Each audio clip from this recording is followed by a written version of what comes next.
আল্লাহ পাক বলেন মুমিনেরা অলরেডি সফল কাম হয়ে গেছে, এবার তো আমি হয়ে গেলাম নামের মুমিন কামের মুমিন। কেমনে হব? আল্লাহ কয় মুমিনদের জন্য এক নাম্বার গুণাবলী হলো, আল্লাহ পাক বলেন আল্লাযীনা হুম ফি সালাতিহিম খাশিউন। আল্লাহ পাক বলেন যারা মুমিন এদের এক নম্বরে গুণ হলো জীবনে কোনোদিন নামাজের ব্যাপারে এরা অজ্ঞানামি করবে না, অলসতা করবে না। ফজরের নামাজের সময় আজান দিয়ে দিলে আসসালাতু খায়রুম মিনান নাওম, এটা শোনার পরে ঘুমায়া থাকবে না, দৌড়াইয়া তো মুমিন চলে যাবে নামাজে। কারণ মুমিন নামাজের ব্যাপারে আগাইয়া, মুনাফিক নামাজের ব্যাপারে পিছাইয়া। মুমিন তো এক নম্বরে গুণী হবে, নামাজের গুণে গুণী। বয়ান করেন হুজুর ঘন্টার পর ঘন্টা, মজার বয়ান করেন, ঘটনা বলেন, কিন্তু নামাজের ব্যাপারে বলার দরকার নাই। এটা আমি জানি, কয়ে জানা তো আছে সব বয়ান, কিন্তু সমাজের মধ্যে মানা নাই। সব জানা আছে, মানা তো নাই। সারা দুনিয়ার যত মাহফিল আছে এক পাল্লায় দাও, আরেকটা পাল্লায় যদি ফজরের নামাজের 2 রাকাত ফরজ সালাত দাও, সারা দুনিয়ার যত দিনই মুজমা, যত দিনই মাহফিল, সব কিছুর পাল্লা হবে হালকা। ফজরের নামাজের 2 রাকাত ফরজ সালাতের পাল্লাটাই হয়ে যাবে ভারী, ঠিক কিনা? এই জন্য নামাজ পড়ো, নামাজের গুণা নিজের গুণান্বিত বানায় নাও। আমি বলি যারা গুনাহ করেন তবুও নামাজ পড়েন, কবিরা গুনাহ করেন নামাজ পড়েন, সগীরা গুনাহ করেন নামাজ পড়েন, নামাজ বাদ দিবেন না। আপনি অন্যায় করেন নামাজ পড়েন, গুনাহ করেন নামাজ পড়েন। আপনি একদিন নামাজ পড়লেন আবার গুনাহ করলেন, আবার নামাজ পড়লেন। আপনি নামাজ পড়লেন 1 মাস, আবার গুনাহ করলেন, আবার নামাজ পড়লেন 2 মাস, গুনাহ করলেন। টানা এভাবে 1 বছর গুনাহ করলেন, নামাজও পড়লেন। একদিন হঠাৎ করে গুনাহে যাবেন, নামাজ আপনার কান ধইরা বলবে তুই গুনাহে যাইতে পারো না, কারণ তুই তো মুসল্লি, তোর নামে এসে যে ট্যাগ লাগায় দিল সব এলাকার লোকেরা তুমি দামি একজন মুসল্লি। ও বাবারা, যখন দেখবেন নামাজ কান ধইরা বান্দারে বলে, 1টা বছর টানাও গুনাহ করলো, নামাজও পড়লো, গুনাহ করলো, নামাজ পড়লো, হঠাৎ করে একদিন এই নামাজ তারে গুনাহ থেকে দূরে সরাইয়া দিবে। কারণ এই ওয়াদা আমার না, চিল্লায়া বলেন ওয়াদা কার? ইন্নাস সালাতা তানহা আনিল ফাহশাই ওয়াল মুনকার ওয়ালা যিকরুল্লাহি আকবার ওয়াল্লাহু ইয়ালামু মা তাসনাউন। চিল্লায়া জোরে করে পড়েন আল্লাহু আকবার। আল্লাহ পাক বলেন আমি আল্লাহ তোরে মুনকার কাছ থেকে আমি আল্লাহ ফিরাবো না, নামাজ ফিরাবে।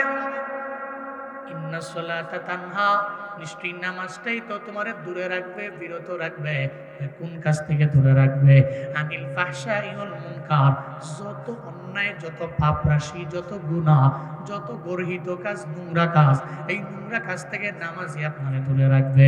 এই জন্য গুনাহ করো, নামাজও পড়ো। এটা আমার উক্তি আর কি। গুনাহ করেন, নামাজও পড়েন। হঠাৎ করে একদিন আপনারে নামাজ বলবে তুই গুনাহ করতে পারো না, আকলে বাধা দিয়া দিবে, কই আমি তো নামাজেও যাই আবার চুরি কেমনে করি, আকলে বাধা দিয়া দিবে। আমি নামাজও তো পড়ি আবার দুর্নীতি কেমনে করি, নামাজ বাধা দিয়া দিবে। হঠাৎ করে একদিন দেখা যাবে এই নামাজ আপনারে রবের কাছের বানাইয়া আল্লাহর একজন ওলি আপনারে বানাইয়া দিয়েছে। চিল্লে পড়বেন কি সুবহানাল্লাহ। তাহলে 1 নম্বরে গুণের মুমিনের কাজ হলো নামাজ। নামাজ পড়লে ফায়দা।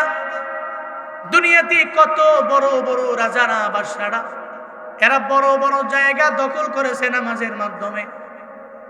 সুলতান মাহমুদ গজনবী রহমাতুল্লাহ আলাইহি, গজনী শাসক, 1000 থেকে 1027 পর্যন্ত ভারতবর্ষে আসলেন, টানা 17 বার আক্রমণ করলেন, নিয়ে চলে গেলেন। কেমনে সম্ভব?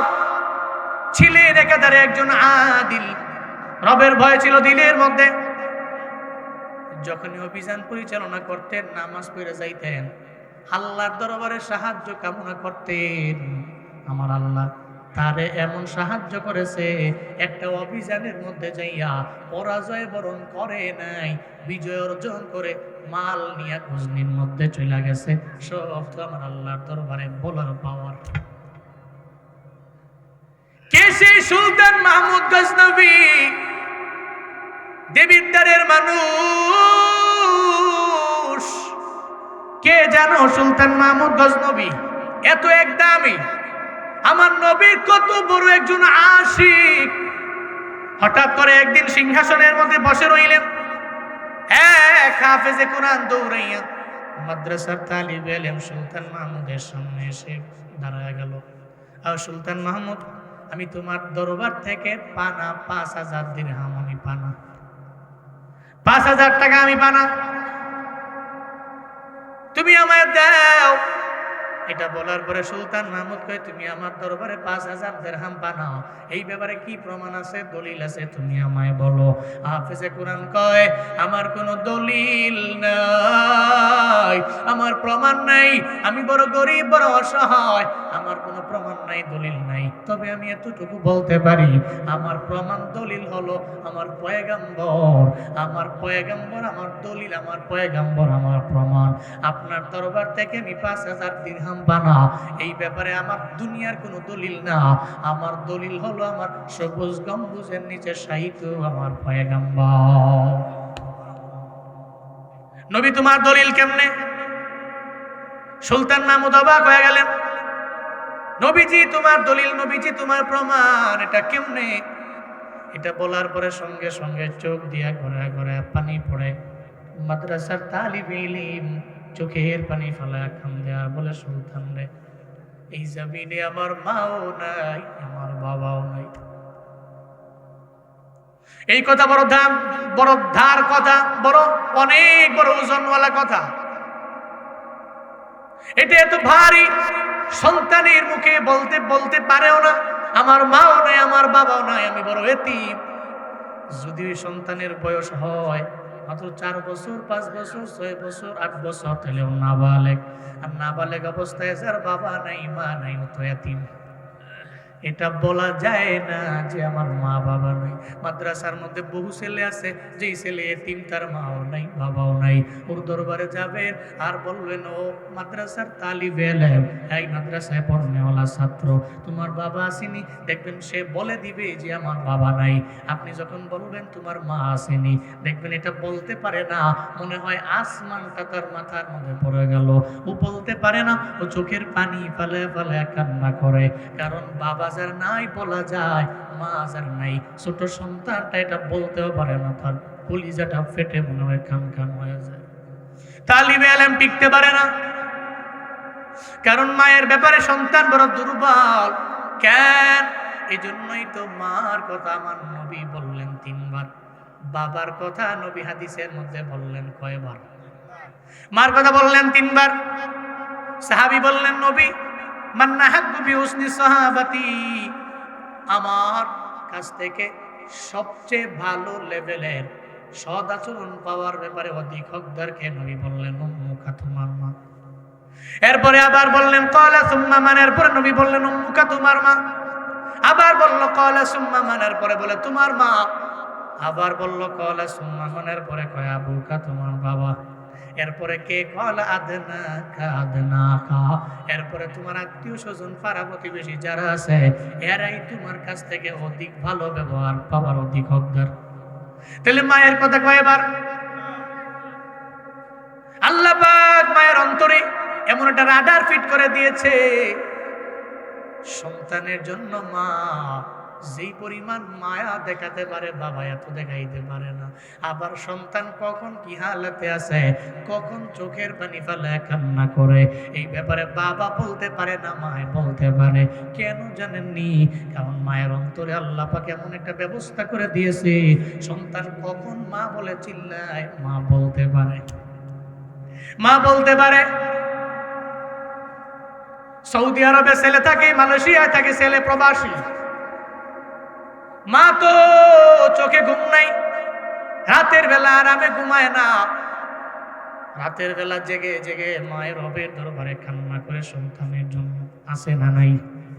বাবায় তো ঘুমায় থাকে, মায়ে কান্না করে। হঠাৎ করে গভীর রাতে মায়ে লাফ দিয়ে ঘুম থেকে জেগে গেছে।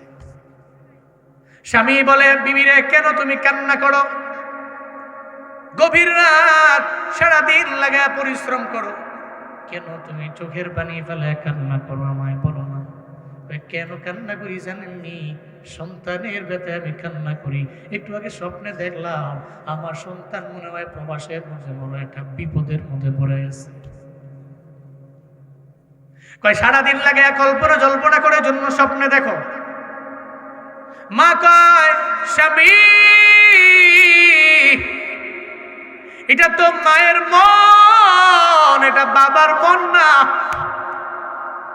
আল্লাহ পাক আমাদের অন্তরে এমন এক রাডার ফিট করে দিয়েছেন, আমি মা বলতে পারি আপনার ধারণাও নেই। কেন যেন আমার মনে হয় আমার সন্তান ভালো নয়। এই জন্যই তো রাতের বেলা স্বপ্ন যোগে আমার সন্তান মনে হয় আমার সামনে চলে এসে। স্বামী বেচারা কয় ঘুমায় যাও, এটা বইলা উনিও ঘুমায় গেল।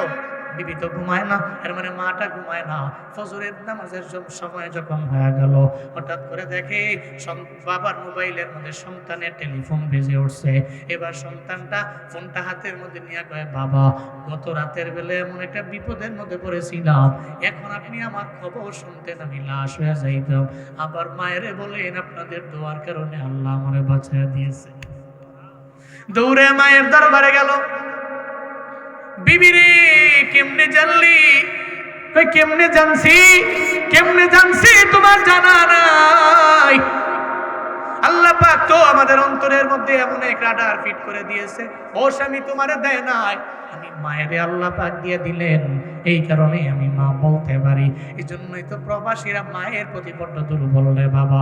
আমার মায়ের যত বয়ান আছে সব তো এই সৌদি আরব, মালয়েশিয়া, যত আরব কান্ট্রি, যত জায়গাগুলো আছে বাংলাদেশি প্রবাসীরা থাকে, এরা শুইনা রাতের বেলা ঘুমায়, ফোন দিয়া চোখের পানি ফেলা কান্না করে। এরা বড় দুর্বল কারণ মায়ের প্রতি সন্তানেরা এমনিতেই বড় দুর্বল। আবার যখন হাজার হাজার মাইল দূরে মায়ের রাইখা যায়, এটা সন্তান জীবনেও কোনোদিন মাইনা নিতে পারে না। আমি আমার মায়ের ছাড়া এত দূরে জীবনে আমি থাকতে পারি না রে বাবা। এই জন্য নবী বললেন মায়ের কথা 3 বার। এটা বড় ভারী যে আমার মা নাই, এটা বলতেও পারে না, বড় কষ্ট পায়। ঈদের দিনে পর্যন্ত আরাম মতো খাইতে পারে না। যেই সন্তানের মা নাই, এই যে এখানে যে মুরব্বীরা আছে দেখবেন ঈদের দিনে এরা ঠিক মতো সেমাইটা পর্যন্ত মুখের মধ্যে নেয় না। নিতে গেলে চোখের পানি ফালায় ফালায় কান্না করে। নাতিয়ে যা বলে, দাদা গো কেন চোখের পানি ফালায় কান্না করো বলো না? দাদায় কয়, নাতি রে আমি কেন কান্না করি জানো নি? আমার মায়ের কথা মনে পড়ে গেল। ছোটবেলায় আমি দেখছি আমার মা আমার সারা সেমাই খাওয়ার জন্য প্লেটের মধ্যে সেমাই নেয় নাই। আমি ছোটবেলায় দেখছি আমার বাবা আমার জন্য কত কষ্ট করে করে এরপরে আমার জন্য দেবিদ্বারের বাজার থেকে আমার জন্য পাঞ্জাবি বাবায় কিনা দিল। ঈদের ময়দানে আমার বাবায় গেছে, আমিও গেলাম, বাবায় তো দামি একটা পাঞ্জাবি বাবার জন্য কিনে নাই, আমারে কিনা দিছে। এখন তো তোমার বাবায় বিদেশ থাকে, তুমি তো আমার নাতি, এখন চাইলে তো আমি দামি পাঞ্জাবি কিনা ঈদের ময়দানে যাইতে পারি, কিন্তু আমি পারি না। কেন পারি না? কারণ আমার জনম দুঃখী আব্বা এবং আম্মার কথা আমার মনে পড়ে যায়। ঈদের দিনে সেমাইও খায় না, আরাম মতো ওই বৃদ্ধ বাবা যেটা সুন্দর করে ঈদের ময়দানেও যেতে পারে না। ও আল্লাহর বান্দারা, দেবিদ্বারের মানুষেরা, সন্তান মা বাবার প্রতি দুর্বল হওয়া স্বাভাবিক ব্যাপার। তালিবে ইলম বলে, ও সুলতান আমার তো মা নাই বাবা নাই, চাইলে তো আমারে কেউ আমারে হারিকেন জ্বালানোর জন্য, প্রদীপ জ্বালানোর জন্য তেল আমারে কিনে দেয় না। আমি কেমনে কোরআন হিফজ করবো, মুখস্থ করবো, আমার জানা নাই। রাতের বেলা সব আমার ছাত্র ভাইরা আগায় গেল, আমি পারি না। কেমনে পারবো? কারণ আমার মাও নাই বাবাও নাই, এরা চাইলেও তো আসতে পারে না। আমারে প্রদীপ জ্বালানোর জন্য তেল কিনার টাকাও আমারে দিতে পারে না। আমি বড় গরিব, কিন্তু যখন গভীর রাত, আমি গভীর রাতে আমার আল্লাহর সাথে সম্পর্ক লাগাই। আমি গত রাতের বেলা সম্পর্ক লাগাইতে যাইয়া একটা পর্যায়ে আমি নবীর উপরে দুরূদ পড়তে লাগলাম, সাল্লাল্লাহু আলা সাইয়্যিদিনা মুহাম্মদ, সাল্লাল্লাহু আলা সাইয়্যিদিনা মুহাম্মদ, সাল্লাল্লাহু আলা সাইয়্যিদিনা মুহাম্মদ। আমি নবীর উপরে দুরূদ পড়তে লাগলাম, দরুদ। একটা পর্যায়ে রাতের বেলা বেলা এই মাদ্রাসার বারান্দার মধ্যে যখন আমি ঘুমায়া গেলাম, আমি তাকে দেখি আমার স্বপ্ন যোগে আমার মদিনার নবী আমার দরবারে হাজির হয়ে গেছে। আমি স্বপ্নে দেখি মদিনার নবী আমার দরবারে হাজির। আমি নবীরে বললাম, নবী গো, আপনি আমার দরবারে হাজির হয়ে গেছেন। নবী, আমি তো বড় এতিম, আমার মা নয়, আমার বাবা নয়, আমি চাইলেও তো মাদ্রাসার মধ্যে প্রদীপ জ্বালাইয়া রাতের বেলা আমি পড়তে পারি না, আমার কোনো পুঁজি নেই। আমার নবী কয়, তুই আমার উপরে দরুদ পইরা রাতের বেলা ঘুমায় গেলা, স্বপ্ন যুগে আমি তো দরবারে আইলাম, চিন্তা করবি না রে তালিবে আলেম। এই তালিবে আলেম, আমি তোরে বললাম তুই এখনই চইলা যাবা, সুলতান মাহমুদ গজনবীর সামনে যাবা, আর যা বলবা সুলতান মাহমুদ গজনবীর কাছ থেকে তুমি 5000 দিরহাম পানা। এটা বলতে দেরি, যদি বলে কে বলছে তুমি বলবা মদিনার নবী কইছে। আমার কথা বললে সুলতান জীবনেও কোনোদিন তোমারে ফিরিয়ে দিবে না। সুবহানাল্লাহ বলবেন না? আমার কথা বললে ফিরিয়ে দিবে না। এই জন্য আমার কোনো প্রমাণ দলিল দুনিয়ার কেউ না, আমার পয়গম্বর। এবার সুলতান মাহমুদ কয়, তোমার মতো তালিবে ইলমের স্বপ্ন যুগে যদি নবী আসে, তাহলে এটা প্রমাণ কি দলিল কি তুমি আমারে বলো না, প্রমাণ কি দলিল কি? তোমার স্বপ্ন যুগে নবী আইছে, প্রমাণ কি? নবী বলে গেছে মানলাম, নবী তোমার স্বপ্নে আইছে, এটা প্রমাণ কি? আমি জানি আপনি কথা বলবেন। রাতের বেলা নবীর সাথে আমি বলেছি, আপনার কথা যখন আমি বলবো তখন তো সুলতান বলবে প্রমাণ দাও। এই জন্য আমার নবী আমারে বইলা দিয়া গেছে, তালিবে ইলম রে, চিন্তা নাই, টেনশন নাই, তুমি সুলতান মাহমুদরে বলবা। সুলতান মাহমুদ প্রতি রাতের বেলা ঘুমাইতে যাওয়ার আগে আমি নবীর উপরে দরুদ পড়ে 5000 বার। গত এক সপ্তাহ একবারও আমার উপরে দরুদ পড়ে নাই। কেন পড়ে নাই জিজ্ঞাসা করিও, আর যদি মিলে যায় প্রমাণ হয়ে যাবে আমি নবী তোমার স্বপ্ন যোগে হাজির হয়ে গেছি। চিল্লা পড়া যাবে কি মারহাবা, প্রমাণ হয়ে যাবে। তালিবে ইলমকে এবার বলেন না, নবীর উপরে দরুদ পড়েছেন 5000 বার টানা, গত এক সপ্তাহ লাগে, কেন পড়েন নাই? ব্যস্ততার কারণে পড়তে পারি না। এই কথা বুঝি নবী তোমার স্বপ্ন যুগে ভুলে গেছে। সুলতান মাহমুদ কয়, তালিবে ইলম রে, 5000 দিরহাম কেন, যত লাগবে নিয়ে যাও, কারণ তোর কারণে আমি নবী পর্যন্ত পৌঁছে গেছি। তোর স্বপ্নে আমার নবী আমারে চিনে, আমারে জানে, আমার দুরুদের ব্যাপারে নবী বলতে পারে রে। আমি পারি না তোরে বারণ করতে, আমি পারি না তোরে ফিরে দিতে রে। তালিবে ইলম 5000 দিরহাম কেন, যত দিরহাম লাগবে, যত যা লাগবে তুই এখন থেকে আমার দরবার থেকে নিয়ে যা, কারণ তোর কারণে তো আমি বুঝতে পারলাম আমার নবী আমার চিনে, আর আমার নবী যদি আমার দুরুদের কারণে আমার চিনে তাহলে তো আমি দামি হয়ে গেলাম।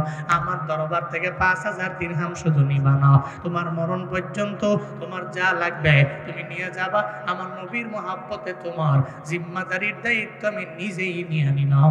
চিল্লা পড়া যাবে কি সুবহানাল্লাহ? দায়িত্ব আমি নিয়ে নিলাম। তো নবীর আশিক ছিল মিয়া, আপনি নবীর সত্যিকারের আশিক যদি হয়ে থাকেন, আর নবীর ইশক নিয়ে প্রেম নিয়ে যদি দরুদ পড়েন, ইশক নিয়ে প্রেম নিয়ে রাতের বেলা পড়তেছেন সাল্লাল্লাহু আলা সাইয়্যিদিনা মুহাম্মদ, পুরা পুরা আপনি অজু কইরা ডান কাতে হয়ে ঘুমায় গেছেন, একদিন করছেন, 2 দিন করছেন, এক সপ্তাহ করছেন, 1 বছর করছেন, হঠাৎ করে একদিন দেখবেন মদিনার নবী আপনার স্বপ্ন যুগে এসে হাজির হয়ে গেছে।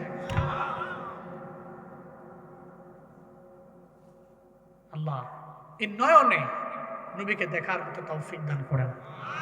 আরো জোরে বলেন আমিন। নবী নবী করে আর কত কাল আমি কাঁদব, কন্যা নবী নবী করে আর কত কাল আমি কাঁদব, আপন নয়নে কবে আপন নয়নে কবে জানি প্রিয় নবীকে আমি দেখব, নবী নবী করে আর কত কাল আমি কোন নবী নবী করে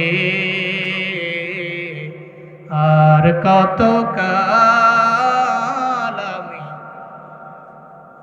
এই কান্দনে কবে জানি হবে সমাধি, কেঁদে কেঁদে বুকের মাঝে হয়েছে নদী, এই কান্দনে কবে জানি হবে সমাধি, কেঁদে কেঁদে বুকের মাঝে হয়েছে নদী, সেই নদী কেঁদে বলে, সেই নদী কেঁদে বলে সাগর বানাবো, নবী নবী করে আর কত কাল আমি কাঁদব, নবী নবী করে আর কত কাল আমি কাঁদব। আল্লাহ হয়তো নবীর রওজায় নিয়ে যাও, যদি না নাও তাহলে আমার ঘরের স্বপ্ন যোগে নবীরে আইনা দিও। আমিন পড়বেন না? আরো জোরে চিল্লায়া পড়েন আল্লাহুম্মা আমিন। সুলতান মাহমুদ গজনবী কয়, নবীর ওসিলায় তোমার পুরো জিন্দেগির দায়িত্ব যা আছে আমি নিয়ে নিছি, যাও যখন যা লাগবে আমার কাছে আইসো। সেই সুলতান, দামি সুলতান, উনি একদিন চিন্তা করলেন সোমনাথ মন্দির, ওই মন্দিরে অভিযান পরিচালনা করব। রওনা হলেন আবুল হাসান খেরকানি, জগৎ বিখ্যাত ওই সময়ের একজন ওলিয়ে কামেল। আবুল হাসান খেরকানির দরবারে উনি গেলেন।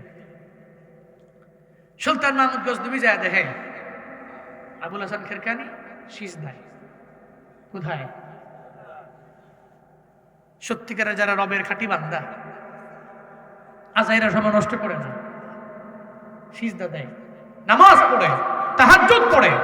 মনে রাখবেন, যারা আল্লাহর কাছের হয় এরা লম্বা লম্বা সিজদা দিয়া রবের কাছের হতে পারে। যারা আল্লাহর কাছের হয় এরা লম্বা সিজদা দেয়, লম্বা সময় নামাজে দাঁড়াইয়া কাকে রাজি করে? চিল্লায়া বলেন না, কাকে রাজি করে? আর যারা ভণ্ড দাবি করে যে আমি বড় একজন ওলিয়ে কামেল, হুদাই নামাজ নাই, আমল নাই, আল্লাহর কাছের হওয়ার জন্য যা লাগবে তার ভিতরে কিছু নাই। মানুষে কয়ে যে আমি ওলি, আমি বড় পীর, আমারে মানো, আমারে ফলো করো। এদের ফলো করলে আপনারা জান্নাতের পথে নিবেন না, এদের ফলো করলে আপনি জাহান্নামের পথে আগাবেন। যারা সত্যিকারের ওলিয়ে কামেল, এদের দাম সব জগতে আছে, সব স্থানে আছে। কারণ এরা বন্ধু কার? আর যারা বলে না বন্ধু কার? নামাজ, তাহাজ্জুদ, এগুলার মাধ্যমে রবের কাছে হওয়া যায়, রবের ঘনিষ্ঠ হওয়া যায়, রবের ক্লোজ বান্দা হওয়া যায়। আবুল হাসান খেরকানি উনি সিজদায়। সুলতান মাহমুদ গজনবী গেছেন, ওনার দরওয়াজার মধ্যে নক করছে। দরওয়াজা খুলে দেখে আবুল হাসান খেরকানির খাদিম। কে তুমি? সুলতান মাহমুদ গজনবী। শোনার পরে লাফ দিয়ে উঠছে, ডরায় গেছে, এত বড় সুলতান আমাদের কাছে। সুলতান মাহমুদ গজনবীকে ডরায়ও না, যুদ্ধ মুদ্ধ করার লেগে আইসি না, ডরাওকে। আমি আসছি আবুল হাসান খেরকানের কাছ থেকে দোয়া নিব। সুবহানাল্লাহ পড়বেন না? দোয়া নিব। আবুল হাসান খেরকানি সিজদায় ডাকে না, নামাজ তো নামাজ পড়ছে, সম্পর্ক লাগাচ্ছে আল্লাহর সঙ্গে।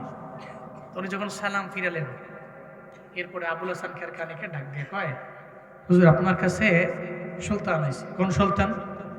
সুলতান মাহমুদ গজনবী। এর মানে এটা না আবুল হাসান খেরকানি সুলতান মাহমুদ গজনবীর কথা শুনলে এক্সট্রা প্রায়োরিটি দিবে, এমন কিছু না। কারণ যারা আল্লাহরে পায়া গেছে, এরা দুনিয়াতে কোনো লিডার, কোনো নেতা, কোনো সুলতান, কোনো দামি মানুষ, কোনো টাকাওয়ালা মানুষ হ্যাঁ তাকে সাপোর্ট দিবে এ চিন্তা করে না। কারণ আল্লাহকে পাওয়া যার মাকসাদ, আল্লাহকে রাজি করা যার মাকসাদ, ও মনে করে আল্লাহকে রাজি করতে পারলে দুনিয়ার সমস্ত ব্যক্তি আমার কাছে আসবে, আমার তো কারো দরবারে যাওয়া লাগবে না, কারণ বন্ধুকে গুরুত্ব দেয় না। উনি বলে কেন আসছে সুলতান আমার কাছে? সুলতান আপনার দরবারে আসছে দোয়া নেওয়ার জন্য। কিসের জন্য? দোয়া। আসতে বলে অনুমতি দেওয়া হবে। সুলতান মাহমুদ গজনবী যে ওনার সামনে বসে বললেন, আবুল হাসান খেরকানি কয়, সুলতান তুমি কি চাও আমার দরবারে? তুমি কেন আইলা? আমি আপনার দরবারে কিচ্ছু চাই না, আমার লাগবে দোয়া আর একটু পুঁজি আমার শিখিয়ে দিবেন। আমি সোমনাথ মন্দির বিজয় করার জন্য যাব। সোমনাথ মন্দির কেন বিজয় করবা? অভিযান কেন ওই জায়গার মধ্যে তুমি পরিচালনা করবা? তুমি আমায় বলো। সঙ্গে সঙ্গে বলতে লাগলো, আবুল হাসান খেরকানি রবের অলি, সোমনাথ মন্দিরের মধ্যে যেই মূর্তি আছে ওই সব মূর্তিগুলা, যত মূর্তি আছে সোমনাথ মন্দিরের মধ্যে, সোমনাথ মন্দিরের আশেপাশের লোকেরা এরা মনে করে, চিন্তা করে নবীজি বাইতুল্লাহর কাবার ভিতরে 360টা মূর্তি ছিল, ওই মূর্তি তো আমার নবী ভেঙ্গে চুরমার করে দিয়েছে। সোমনাথ মন্দিরের লোকেরা এরা বিশ্বাস করত সোমনাথ মন্দিরের মধ্যে ওই মূর্তি আজও আছে। এর মানে আমার নবী চায় না একটা মন্দির এটা দুনিয়ার মধ্যে বেঁচে থাকুক, এটা আমার নবী চায় নাই। এই কারণেই তো ওই মন্দিরগুলা, মন্দিরের মূর্তিগুলা ভেঙ্গে চুরমার করে দিয়েছে। তাহলে সোমনাথ মন্দিরের মধ্যে তো ওই মন্দিরের মূর্তি, আমার নবীর ভাঙ্গা মূর্তি কেন আদৌ অবশিষ্ট থাকবে? আমি চাই না, আমি চাই যে সোমনাথ মন্দিরটাকে আমার অধীনস্থে নিয়ে আসব, আমার কাছে নিয়ে আসব, অভিযান পরিচালনা করে আমি আমার কাছে আনবো। আমার তো সেই সৈন্যবাহিনী নাই, আমার সেই দলবল নাই, ওলি কামিল, আমি কি করতে পারি আমায় বলেন? আপনার বড় পুঁজি হলো নামাজ। সুবহানাল্লাহ পড়ে না? আপনার বড় পুঁজি হলো নামাজ, এছাড়া আপনার বড় কোনো পুঁজি নাই। আপনার পুঁজি হলো নামাজ। সঙ্গে সঙ্গে বলতে লাগলো, আপনি কি করবেন আমি আপনারা শিখিয়ে দেই। ওনার গায়ের মধ্যে একটা জুব্বা ছিল, একটা জুব্বা ওনার গায়ে থেকে কইলা সঙ্গে সঙ্গে বলল, ও সুলতান মাহমুদ গজনবী, ধরেন এই জুব্বাটা আপনি নিয়ে চইলা যান। এই জুব্বাটা নিয়ে সোমনাথ মন্দির বিজয় করার জন্য, অভিযান পরিচালনা করার জন্য আপনি যাবেন। আপনার ডানে বামে সামনে পেছনে যেই সৈন্যবাহিনীরা থাকবে এরা সব চলে যাবে, আপনি যাবেন না। একটা তাঁবুর মধ্যে ঢুকবেন, ওই তাঁবুর মধ্যে দুইটা সম্পর্ক লাগাবেন আমার আল্লাহর সঙ্গে। এটা পয়লা জুব্বাটা দিয়া নামাজের ব্যাপারে একটা আদেশ কইরা ওনাকে পরামর্শ দিয়া বিদায় করে দিলেন। চলে আসলেন সুলতান মাহমুদ গজনবী। এবার অভিযান পরিচালনা করার জন্য সৈন্যবাহিনী নিয়ে সুলতান মাহমুদ যখন হাজির, সঙ্গী সব সৈন্যবাহিনীরা দল বলেরা সব সোমনাথ মন্দিরের কাছে যখন বিললেন, সোমনাথ মন্দিরের দরবারে সবাইরে পাঠাইয়া দিল। সুলতান যায় না, সুলতানকে আমি পরে আসবো। এটা তাঁবুর মধ্যে ঢুকলো, তাঁবুর মধ্যে ঢুইকা সঙ্গে সঙ্গে যায় নামাজ বিছাইয়া দিল।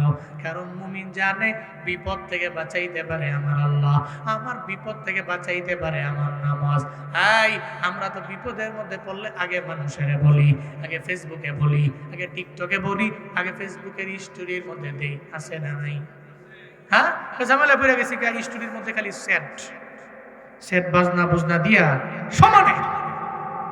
একদিন আমার খুব পরিচিত একজন ফেসবুকের স্টোরির মধ্যে খালি প্রতিদিন এমন সেট, সুবহানাল্লাহ, এমন যে ঘুরে গেছে কেন, এমন অবস্থা আছে না। এগুলো আবার নামায় করতে গেছে, নামায় ওরা এই স্টোরি দিয়ে রায়, পিছনে ব্যাকগ্রাউন্ডে সাউন্ড বাজে, মানে ও দুঃখে আছে, ও ঝামেলায় আছে, ও ডিপ্রেশনে আছে, হতাশায় আছে, ও বুঝায়। আমি ওর মেসেঞ্জারে নক করলাম, কিরে এমন করতেছো কে, এগুলি কি দিতেছো প্রতিদিন লাগে?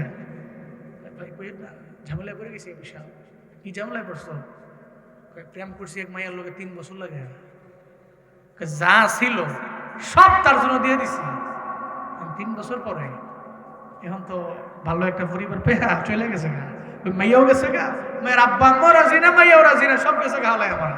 তো এই যে টাকা পয়সা দিলাম 3 বছর লাগে, কারে দিলাম, কারে খাওয়াইলাম, এই চিন্তায় গত 3-4 দিন কোনো খানা নাই, খালি ফেসবুকে স্টোরি মারতাছে খালি। হ্যাঁ ওই সেকা টাকা খায়া তারে নারে বন্ধুরে আর হাটে একজনে জিগা, কিরে এমন করস কে, কইও না গেছি আমি শেষ। এমন আছে না নাই? এটা তো হারাম রিলেশনের বিপদ। রিয়েল লাইফে বিপদ নাই এমন কোন মানুষ আছে? মুসিবত নাই, বিপদ নাই, ঝামেলা পোহাতে হয় না এমন কোন ব্যক্তি কি আছে? নাই। সবার ঝামেলা আছে, বিপদ আছে, মুসিবত আছে, ঝামেলা পোহাতেই হবে। জমিনটা এমনই, পৃথিবীটা এমনই, দুনিয়াটা এমনই। আপনি বিপদে পড়বেন, ঝামেলায় পড়বেন, সফল হওয়ার লক্ষ্যে আপনার অনেক বাধা, ঘাত, প্রতিঘাত অতিক্রম করে, পাস করে আপনার যাওয়া লাগবে। কাটাহেরি ক্ষান্ত কেন কমল তুলিতে, দুঃখ বিনা সুখ লাভ হয় কি মোহিতে। এই পৃথিবীতে আপনি সুখী হবেন, দুঃখ ছাড়া ইম্পসিবল। আর যারা দুঃখ ছাড়া ধৈরাই দেখতেছে পরিবারের মধ্যে আসার পরই সচ্ছলতা, সফলতা, এই পোলাপানগুলো মানুষের মতো মানুষ হতে পারে না। তখন দেখে যে সম্পত্তি তো বাপদাদার আসলে, কয়েকদিন পরে পরে এতে বাইক পাল্টায়, চুলের কাটিং দেয়, আর আইফোনের নতুন আপডেট মডেলটা আইলি খেলে কিনতে লাগবে। তা কিরে হেতে এমনি চলে কেমনে? হ্যাঁ কি পাস? TTCM পাস, টু কোম্পানির ম্যানেজার। বুঝলেন? হ্যাঁ টু কোম্পানির ম্যানেজার। হাডে হুডে ঘুরে, চুলে কাটিং দেয়, ফোন চালায়, না পড়াশোনা, না কোনো ভালো কাজ, না কোনো সামাজিক খাতে তার কোনো আছে অবদান। আজ এরা ঘুরে গাড়ে খায়, এর কামি এটা। কি করে? বাপদাদার সম্পত্তি আছে, বেচে খায়, চলে, ঘুরে। মনে রাখবেন, এর কাছে এই সম্পদের কোনো কদর নাই। কিন্তু দুঃখ, দুর্দশা, ঘাম ঝরিয়ে যে ব্যক্তি সুখ অর্জন করেছে, প্রকৃতপক্ষে সুখী তো ওই ব্যক্তি। পৃথিবীটা এমনই, এখানে বিপদ, মুসিবত, ঝড় ঝাপটা সব আসবে। এটা পার হয়ে আপনাকে সুখের সাগরে যাওয়া লাগবে। বাস্তবতা এটাই। তো বিপদে পড়লে, মুসিবতে পড়লে আপনি ঘাবড়াবেন না, তাওয়াক্কুল করবেন কার উপরে? আরো জোরে বলেন, কার উপরে? ফাইদা আযামতা ফাতাওয়াক্কাল আলাল্লাহ ইন্নাল্লাহ ইউহিব্বুল মুতাওয়াক্কিলিন। চিল্লা জোরে করে পড়েন আল্লাহু আকবার। আল্লাহ পাক বলেন, সিদ্ধান্ত নিতেছো তাওয়াক্কুল করবা কার উপরে? আল্লাহর উপরে করো, কারণ মুতাওয়াক্কিলিন বান্দারে আমার আল্লাহ ভালোবাসে। শুধু তাই না রে বাবা, আল্লাহ পাক রব্বুল আলামিন জানায়া দেয়, ইস্তাঈনু বিসসবরি ওয়াসসালাহ ইন্নাল্লাহা মা'আস সাবিরিন। আল্লাহ কয় তুমি যে রবের দরবারে সাহায্য কামনা করো, কেমনে করবা? 1 নম্বরে ধৈর্য, 2 নম্বরে নামাজ। এই দুইটা দিয়ে রবের দরবারে সাহায্য কামনা করো। এজন্য বিপদে পড়লে আগে ফেসবুক নাকি আগে নামাজ? মুসিবতের মধ্যে পড়লে আগে নামাজ। 2 রাকাত নামাজ পড়ে রবের দরবারে বলবেন, হে মালিক, আমি মুসিবতে পড়েছি, বিপদে পড়েছি, আল্লাহ গো আমার কেউ নাই, আমার ডানে বামে সামনে পেছনে আমার কেউ নাই, তুমি ছাড়া আমার কেউ নাই, তুমি ছাড়া আমার কেউ নাই। এটা রবের দরবারে বইলা জানায় দাও। আল্লাহ সবাই জানানোর আগে আমি তোমারে জানাইলাম, তোমার কোরআনরে আমি ফলো করলাম। কোরআন বলে সাহায্য কামনা করো নামাজের মাধ্যমে আর সবরের মাধ্যমে। আমি নামাজও পড়লাম, নিজের সবির বানাইলাম। ও আল্লাহ তুমি আমারে সাহায্য করে দাও। আল্লাহর দরবারে নামাজ এবং সবরের মাধ্যমে যদি রবের দরবারে বলতে পারো রে বান্দা, তাহলে আমার আল্লাহ যত বড় বিপদ আছে এই বিপদ থেকে উত্তরণের পথ আমার আল্লাহ বের করে দিতে পারে কি পারে না? কারণ বিপদ দেওয়ার মালিক কে? আবার এই বিপদ থেকে পথ বাঁচার জন্য পথ বের করে দিতে পারেও তো আমার আল্লাহ। এজন্য চিন্তা নাই। সোমনাথ মন্দিরে অভিযান পরিচালনা করতে যাইয়া সুলতান মাহমুদ মুসল্লায় দাঁড়ায় গেল। এবার গায়ের মধ্যে আবুল হাসান কারখানির জুব্বাটাও আছে, নামাজের মুসল্লায় দাঁড়ায় গেল। আল্লাহর দরবারে বলতে লাগলো সিজদার মধ্যে যে আল্লাহ গো, আমার কোনো পুঁজি নেই, সৈন্যবাহিনীও আমার দুর্বল, তবে আমার জানা আছে যেখানে কারো কেউ নাই ওখানে কে আছে? কে আছে? তুমি আল্লাহ তো হাজির। ওহুয়া মাআকুম আইনামা কুনতুম ওয়াল্লাহু বিমা তা'মালুনা বাসীর।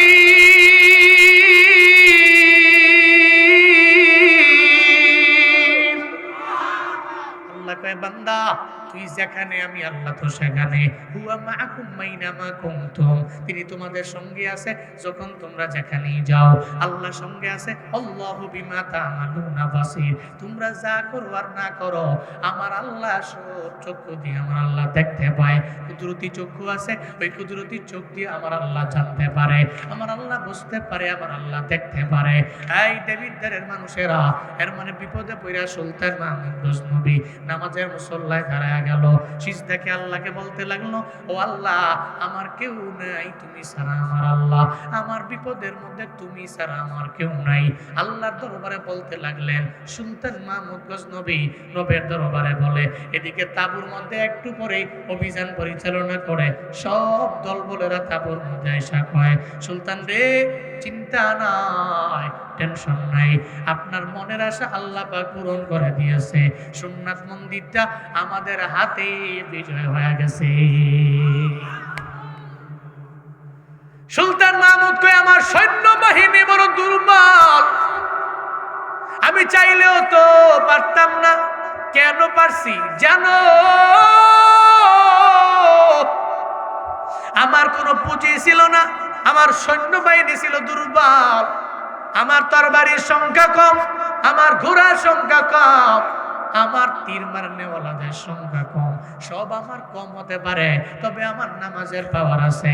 আল্লাহ পাক নামাজের মাধ্যমে সোমনাথ মন্দির আমার হাতে দিয়া দিছে। আমি বিজয় কইরা আবার গজনির মধ্যে আমি ফিরতে পেরেছি। নামাজ এক নম্বরে কি? আপনারা বিপদ থেকে বাঁচাবে, মুসিবত থেকে বাঁচাবে, মুনকার কাছ থেকে বাঁচাবে, ফাহশা কাছ থেকে বাঁচাবে, আপনার গুনাহ থেকে সে দূরে সরায় নেবে। ধরতে পারবো নামাজ ইনশাআল্লাহ? ধরতে পারবো তো ইনশাআল্লাহ? ও মিয়া, আপনাদের এলাকায় হিন্দু আছে না? আছে না? নাই আছে তো হিন্দু। তো হিন্দু আপনি পাঞ্জাবি পড়েন, হিন্দু কি পাঞ্জাবি পড়ে না? পড়ে। অনেক সময় দেখবেন হিন্দু মাথা টুপি লাগাইছে। হ্যাঁ, চিন্তা করে টুপি লাগালে কি বিষয়? লাগাইছি। বহুত হিন্দু আছে, আপনি বলবেন যে তুই কত কালেমা? হ্যাঁ কয় কালেমা।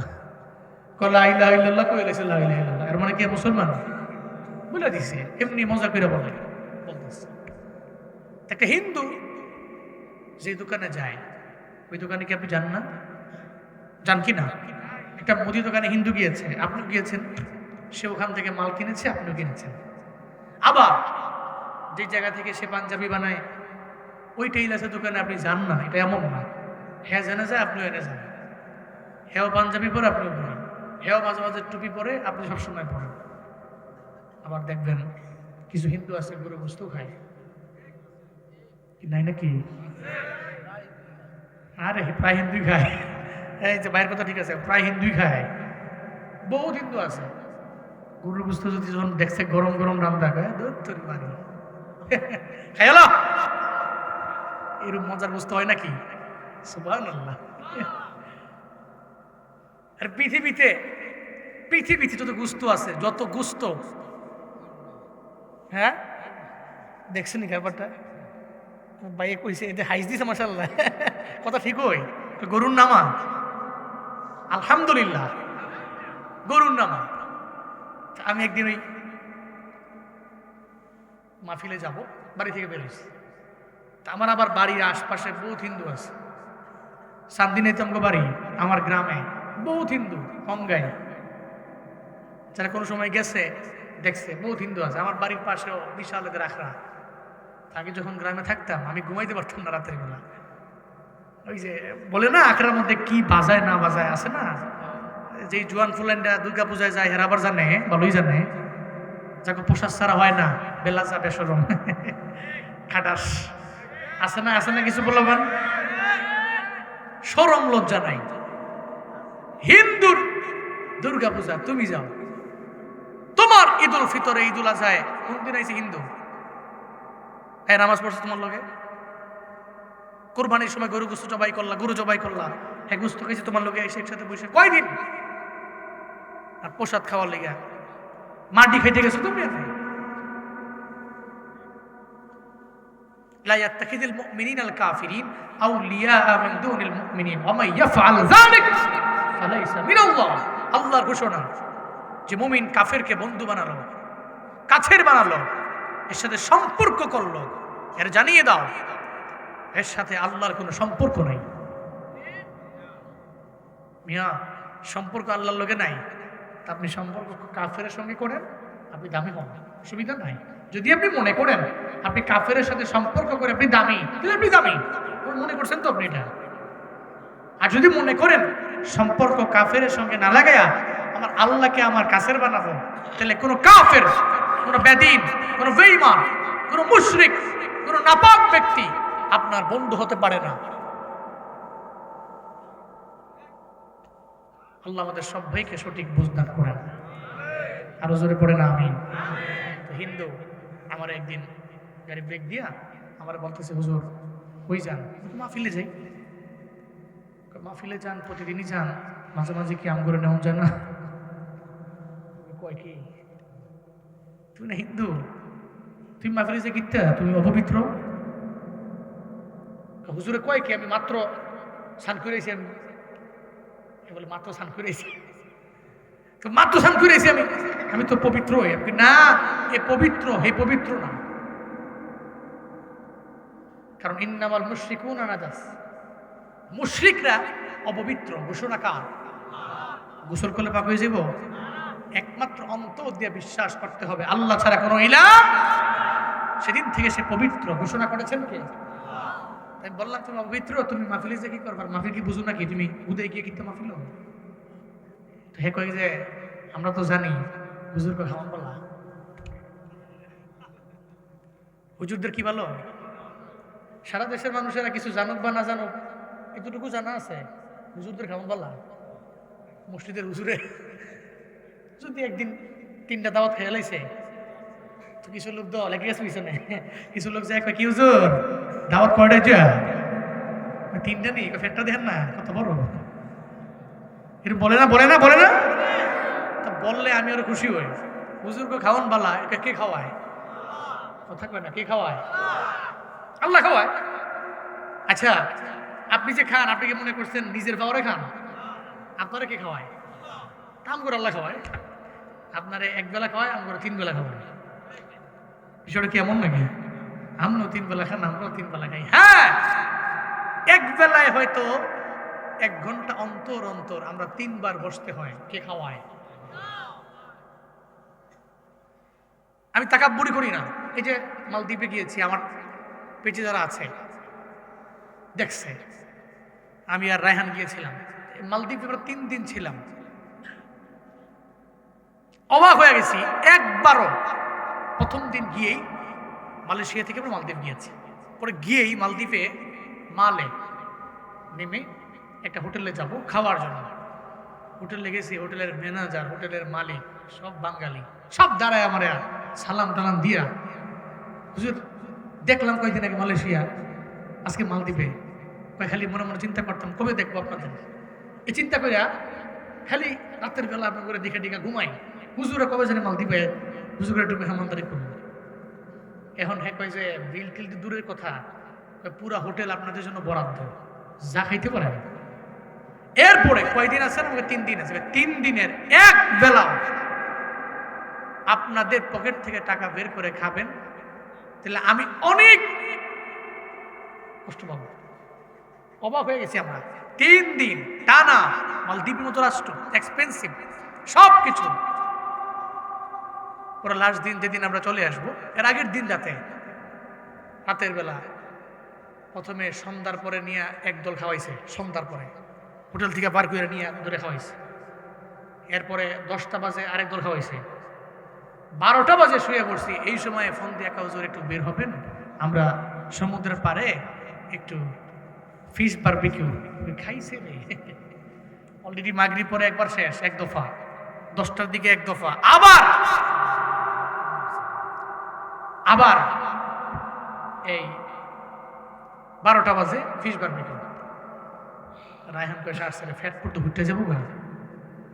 তো চিন্তা করলাম, মিয়া মানুষ যে বলে হুজুররা খায় বেশি, হুজুররা পরে করে খায়, এই খায় সেই খায়, কে খাওয়ায়? চিল্লা বলেন না, কে খাওয়ায়? আল্লাহ পাক খাওয়াচ্ছেন, আলহামদুলিল্লাহ। এই জন্য আমরা এটা ফখর করে বলি, রিজিক তো আল্লাহ। আমি আমার ঘরে খাই, অন্যের ঘরে খাই, ওখানে খাই, ওখানে খাই, জেনেই খাই, আল্লাহ তো খাওয়াচ্ছেন, আল্লাহই তো পাচ্ছেন। আমাদের খালিক, আমাদের মালিক, আমাদের রাজ্জাক কে? তো হিন্দু বলায় কয় হুজুর খাওয়ান পালা। আমি বললাম যে আমাদের খাওয়ান পালা এটা তুমি জানো কেমনে? জানি আমি। তুমি কেন বলতেছ? আমরা জানি যে মাহফিলে গেলে গরম গরম গরুর গোস্ত দেয়। আমি চিন্তা করছি গরিব মানুষ নিজে গোস্ত কিনে না খাওয়া, এটা তো বড় কষ্টের ব্যাপার। মাহফিলে গিয়া মাথার টুপি লাগাইলে আমরাও কইবেন যে এটা হিন্দু না মুসলমান, এটা বুঝতো না তারা। আমিও মোটামুটি গরুর গোস্ত দিয়ে খাইয়া পড়ায় ফেরম বাইত খাইছে রে। এই মূলত উদ্দেশ্য কি? গরুর গোস্ত খাওয়া। হ্যাঁ, এর মানে আপনি গরু গোস্ত খান, এরাও খায়। তাহলে হিন্দু গরু গোস্ত খাইলো, আপনিও খাইলেন। হিন্দুর মাথার মধ্যে টুপি, আপনার মাথায় টুপি, তার গায়ে পাঞ্জাবি, আপনার গায়ে পাঞ্জাবি। শুধু তাই না রে বাবা, তাহলে হিন্দু আর মুসলমানের মাঝে সব তো এক হয়ে গেল। পার্থক্য কোথায়?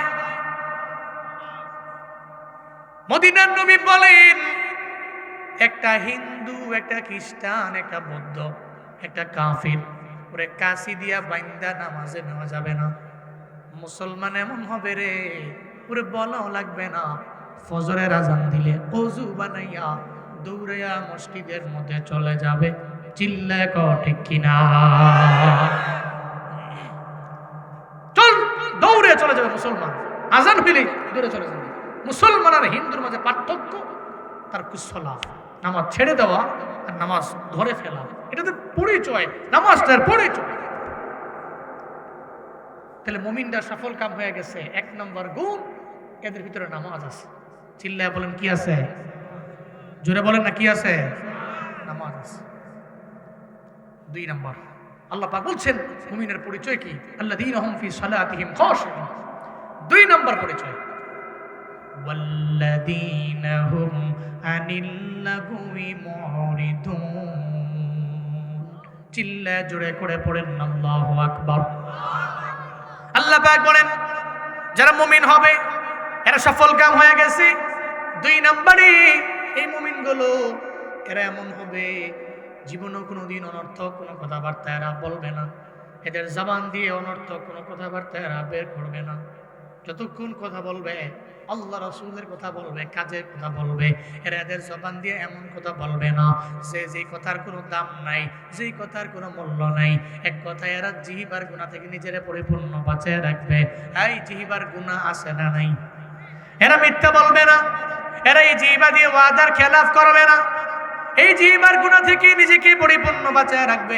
এমন হালাতে ওই মুমিনটা তো সফল কাম হয়ে যাবে, কারণ এত নিজে অনর্থক কথাবার্তা বলে না, এরা জিহ্বার গুনাহ করে না।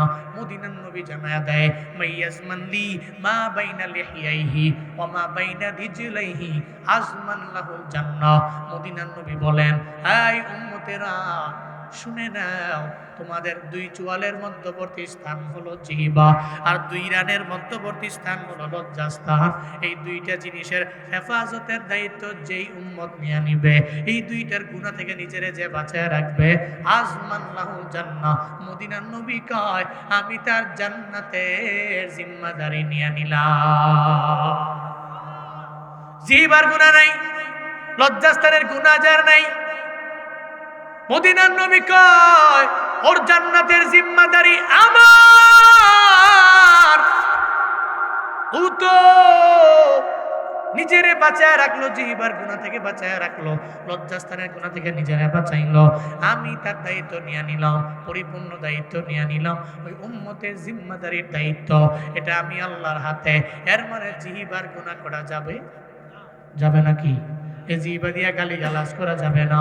এই জবান বড় দামি, এই জবানটারে কোনোভাবে অপবিত্র বানানো যাবে না। কিন্তু কপাল পুরা যুবকেরা, যেই মায়ের গর্ভের মধ্যে আল্লাহ আপনার জবানটারে এত পরিমাণে পবিত্র রাখলেন, এই ঠোঁটটারে আমার আল্লাহ নাপাক হতে দেন নাই।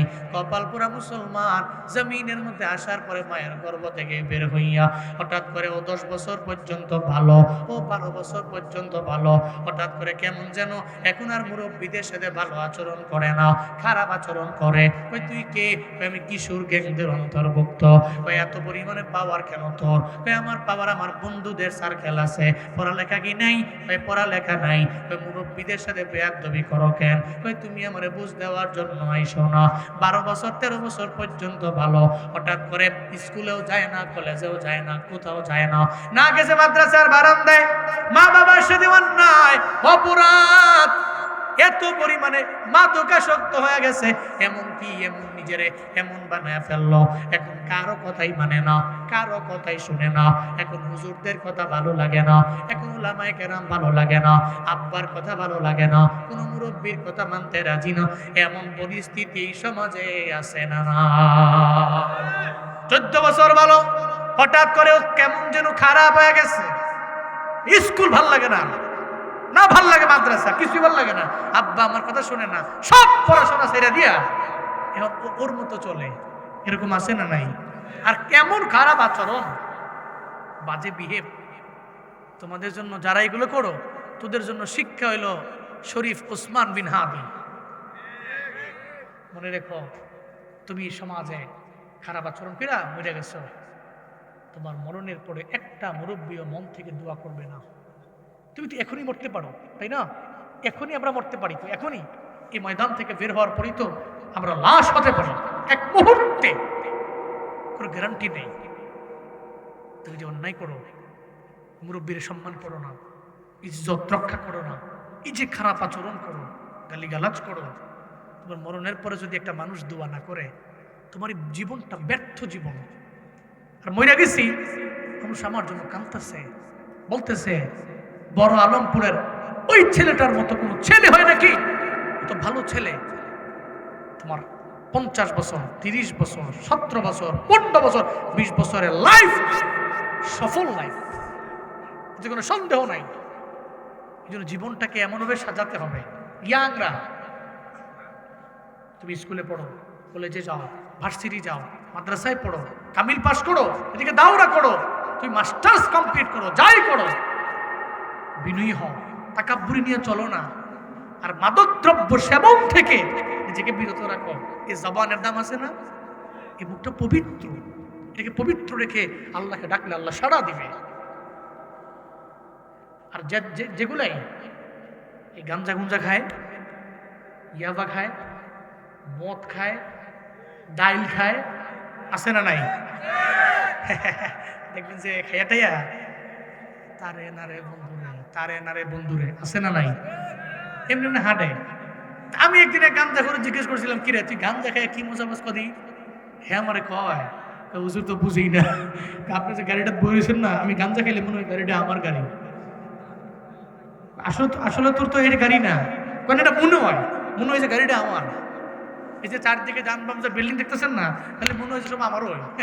মানুষ টানুষ যা আছে খালি আমারই মনে হয় সব আমার বাহিনী, আমার দল, সব ধরে আলাম মুখে গেলাম। এর লেগে গাঞ্জা মুঞ্জা খাই আর কি। কিন্তু এটা হালাল না হারাম? বলো না, হালাল না হারাম? এই নেশা দ্রব্য সেবন করা হারাম, এই স্পষ্ট হারাম। কে বলেছেন? আমি এই জন্য মাঝে মাঝে কিচ্ছা কই, এক দুই মদখুরের কাহিনী। দুই বন্ধু মদ খাইছে, খাইয়া মদ্যপান কইরা মাথা মুথা টালটুল হইয়া পরে এরা হাঁটতাছে গুলিস্তান দিয়া। তো গুলিস্তানে হাঁটতাছে, এক বন্ধু আরেক বন্ধুরে কয়, দুইজনে কিন্তু মদখুর, কয় বন্ধু গুলিস্তানের এই 10 তলা বিল্ডিং রাস্তার পাশে ছিল, রাস্তার মাঝে কেমনে আইলে? যার কাছে কয় হ্যাঁ আরেক মদখুর, তো একজনে কয়, আরেক বন্ধু হইনা কয় হ্যাঁ সেই তো, 10 তলা বিল্ডিং রাস্তার পাশে ছিল, রাস্তার মাঝে কেমন এলাম, তো কি করা যায়? সমাধান হলো চল দুইজনে ধাক্কাইয়া সোজা করে দিই। 10 তলা বিল্ডিং রাস্তার মাঝ থেকে বলে রাস্তার পাশে ধাক্কাইয়া সোজা করে দিব। দুইজনে মিলে ঢাকাইতেছে, দুইজনই মত কর ঢাকাইতেছে সমানে। মোটামুটি 10 মিনিট ঢাকাইছে, বুঝেন নাই? 10 তলা বিল্ডিং ধাক্কানি ঘাম গেলে নাকি শরীরে যেটা সিহুম ঘাম দিয়া লাইছে, ভিতরে গেঞ্জিটা ভিজে হাসুবা শুরু হয়ে গেছে। তো বন্ধু কাপড় চোপড়ে খুললালো, খুললা পরে ধাক্কাও। রাস্তার কাছে গিয়া কাপড় টাপড়ি খুললা রাস্তার মধ্যে রাখছে। 10 তলা বিল্ডিং সমান ঢাকাই দিচ্ছে। এই গুলিস্তানের চোরে আবার এদের কাপড় চোপড় যা রাখছে দেখা লাইছে। গুলিস্তানের চোর তো শেষরা চোর, বুঝেন নাই?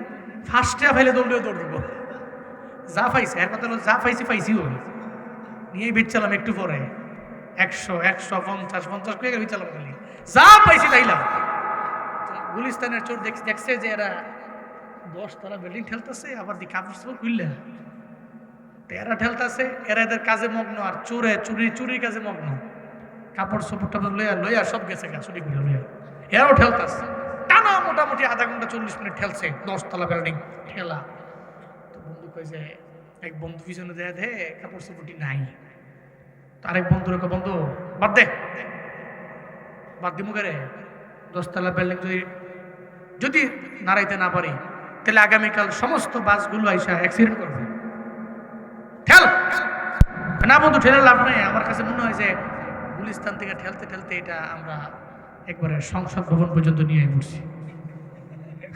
আর কয় কি কি কস না কস, নাহলে পিছনে ফিরা দেখ, জেনে কাপড় চোপড়ি রাখছিলাম ওইটাই দেখা যায় না। কাপড় চোপড় যেন রাখছে এটা বলে দেখা যায় না, সুরি করে রয়ে গেছে, কইতেও পারে না। 10 তলা বিল্ডিং ঠেলতে ঠেলতে আর মাজা বাঁকা। এই জন্য মদ্যপান করা হালাল না হারাম? এজন্যই মাদকদ্রব্য সেবন করা হারাম। ইন্নামাল খামরু ওয়াল মাইসিরু ওয়াল আনসাবু ওয়াল আজলাম রিজসুম মিন আমালিশ শাইতান ফাজতানিবুহু লাআল্লাকুম তুরহামুন। চিল্লা জোরে করে পড়েন আল্লাহু আকবার।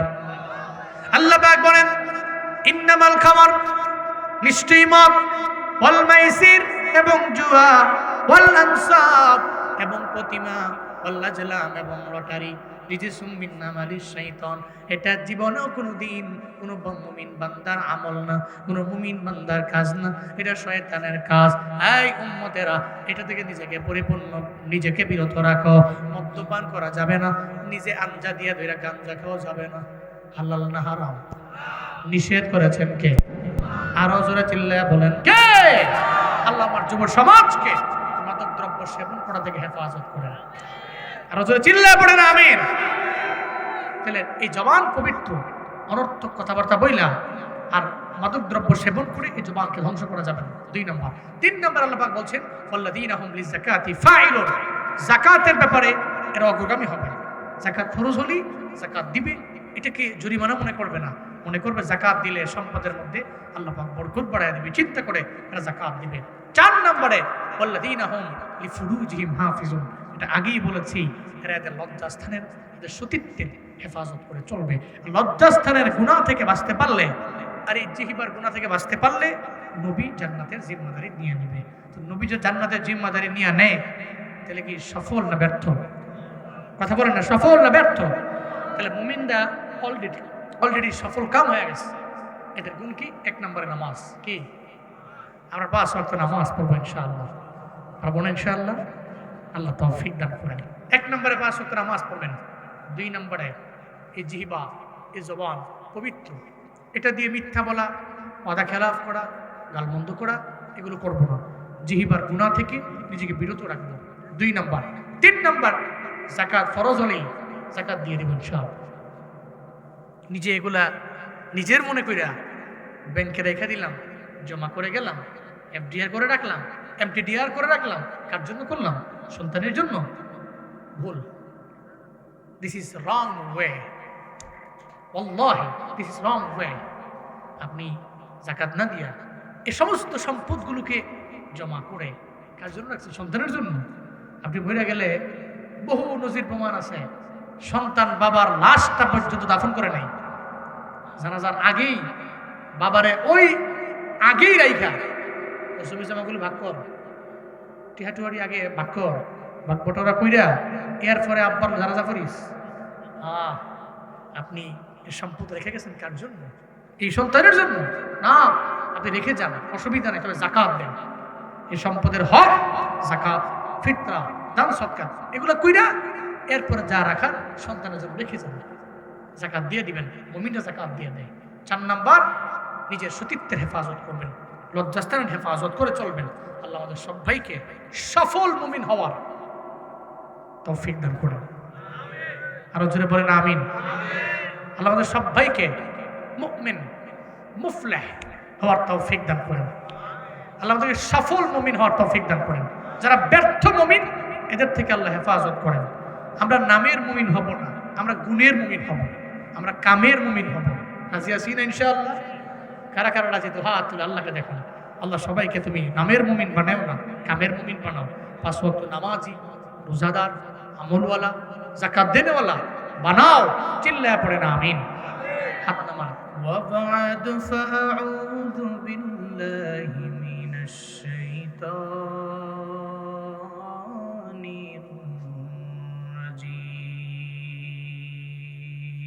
الرجيم.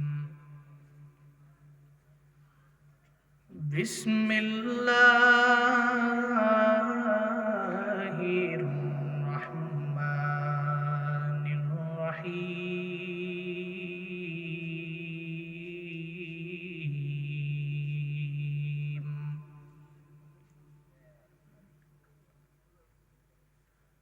قد أفلح المؤمنون الذين هم في صلاتهم خاشعون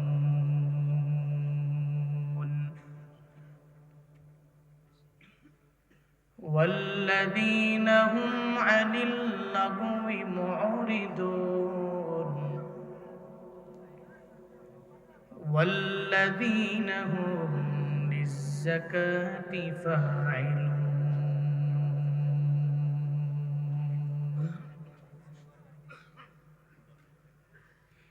والذين هم لفروجهم حافظون.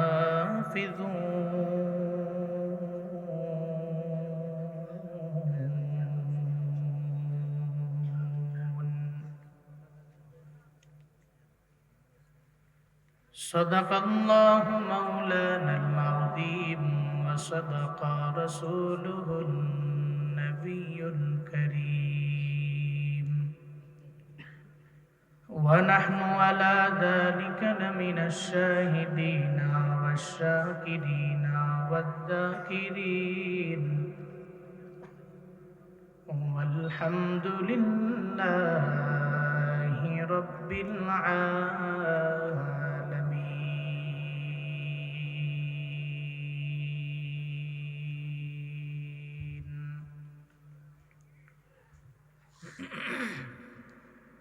سبحانك لا علم لنا إلا ما علمتنا إنك أنت العليم الحكيم.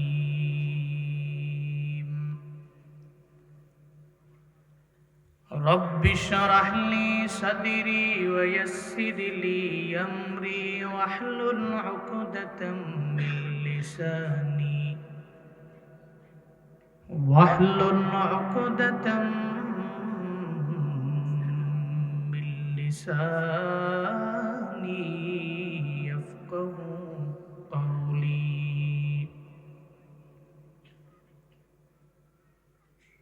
दुनिया की सदाकत में तेरा नाम रहेगा, दुनिया की सदाकत में तेरा नाम रहेगा, सिद्दीक तेरा नाम से इस्लाम रहेगा, सिद्दीक तेरा नाम से इस्लाम रहेगा. दुनिया की अदालत में तेरा नाम रहेगा, दुनिया की अदालत में तेरा नाम रहेगा, फारूक तेरा नाम से इस्लाम रहेगा, फारूक तेरा नाम से इस्लाम रहेगा।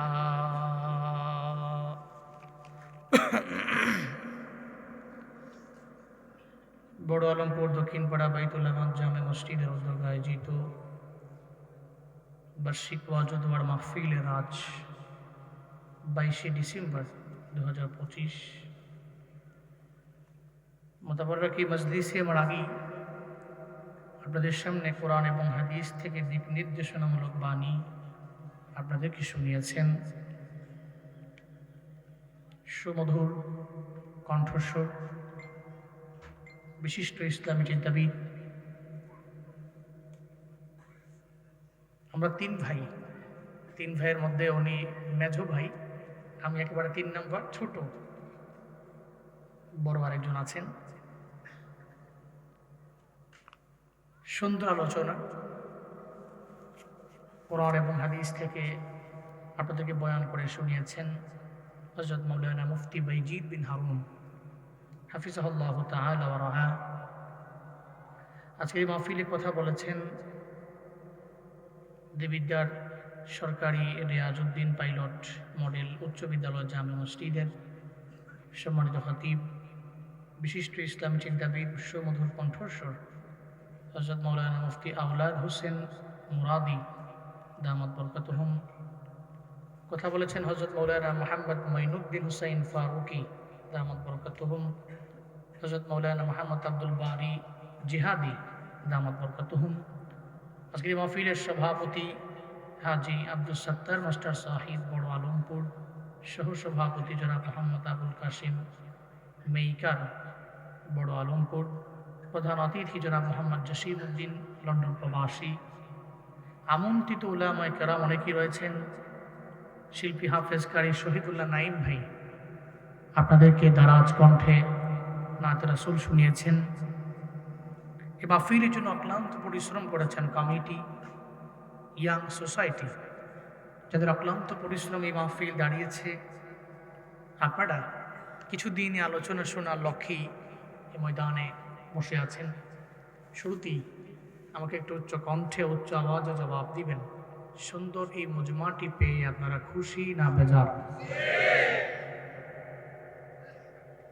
খুশি হলে তো চেহারার মধ্যে হাসি থাকে, মনে হয় যে সবাই বেজার।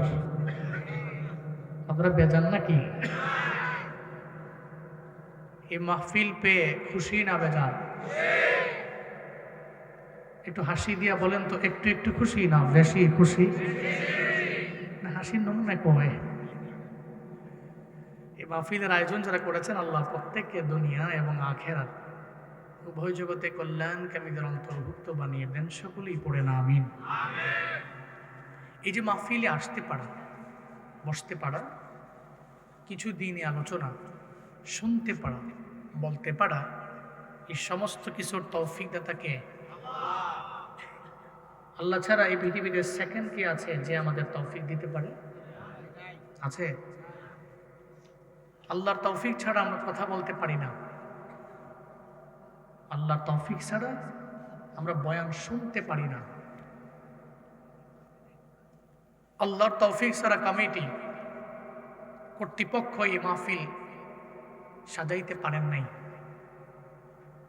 আল্লাহর তৌফিক ছাড়া এটাকে শেষ করা যাবে না। আল্লাহর তৌফিক ছাড়া শুরু করা যায় না, আল্লাহর তৌফিক ছাড়া শেষ করা যায় না। এর মানে তৌফিক দাতাকে ওমা তৌফিকি, বলেন না সবাই, বলেন ওমা তৌফিকি। এটার মানে এমন না যে বয়ান শেষ। অনেকে এটা মনে করে যে ওমা তৌফিক ইল্লা বিল্লাহ, দ্যাট মিন্স হুজুরের বয়ান শেষ। না, এর মানে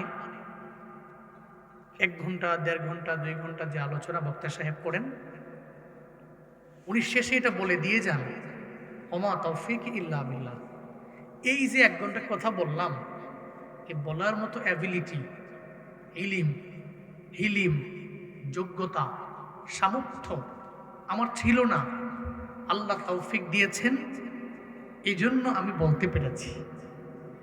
আর এই যে আপনারা শুনছেন, আল্লাহর তৌফিক ছাড়া শুনতে পারেন নাই, কারণ আপনার মতো বহু মানুষ চাইলেই আজকের এই মাহফিলে এসে নিজেকে উপস্থিত করতে পারে, কিন্তু উনি আসবে না, এরকম নাই? কিন্তু আপনারা যে আসছেন, অনুগ্রহ কার? আল্লাহর দয়ায়, আল্লাহর কৃপায়, আল্লাহর অনুগ্রহে আসতে পেরেছেন। এই জন্য কথা বলার যোগ্যতা হুজুরের নাই, আল্লামাহুল বায়ান, শিক্ষা তো উনি দিয়েছেন। এই কারণে বক্তা সাহেব বলেন যে আমা তৌফিকি ইল্লা বিল্লাহ, আমাদের কোনো তৌফিক নেই, আল্লাহ দিয়েছেন। শোনার মতো কোনো ক্ষমতা আপনাদের ছিল না, আল্লাহ দিয়েছেন, আল্লাহ অ্যাবিলিটি দিয়েছেন। এজন্য তৌফিক দাতাকে চিল্লা সমস্বরে একবার করে পড়ি আলহামদুলিল্লাহ। আমার সাথে পড়ুন, রব্বানা লাকাল হামদ হামদান কাসীরান তাইয়িবান মুবারাকান ফি ইয়া রাব্বি লাকাল হামদু কামা ইয়ানবাগি লিজালালি ওয়াজহিকা ওয়া আযীমি সুলতানিক লাকাল হামদু বিল ঈমান লাকাল হামদু বিল ইসলাম লাকাল হামদু বিল কুরআন। প্রশংসা করলাম কার? শুধু মাহফিলে আসলেই হবে না, মাহফিল থেকে বের হয়ে গেলেও মনে থাকবে? থাকবে তো ইনশাআল্লাহ। বহু মাহফিল আছে, বয়ান কইরা বের হয়েছে, তো শ্রোতা উনিও বের হয়েছে, মুরব্বী, বয়স কম হবে না, মোটামুটি 65, 70, 75 হবে। দোয়া দিয়া বের হয়েছে, মাত্র বাড়ি যাবে, হাতের কোনায় দেখা যায় আকিস বিড়ি। কি বিড়ি? আর দামি না, এক্সপেন্সিভ না, চিপ রেট। তা হাতে ফিরে এই 2 আঙ্গুলের কোনায় রেখা চিপা দিয়া হাঁটতেছে আর টান দিতেছে। আমি তো এর পিছনে পিছনে গাড়ি নিয়ে, উনি হাঁটতেছে, আমিও যাচ্ছি। তো কে মনে কইছে হুজুর আগে? একজন মনে কইছে হুজুর আগে ফেলাই দে, এবার হাতে হাতে ঠাস করে দিয়ে ফেলাই দিছি। আমি তো সামনে বসি, বুড়া তো ওই নেই, চোখেরও তো পাওয়ার টাওয়ার আছে, ওই দেখে লাইছি।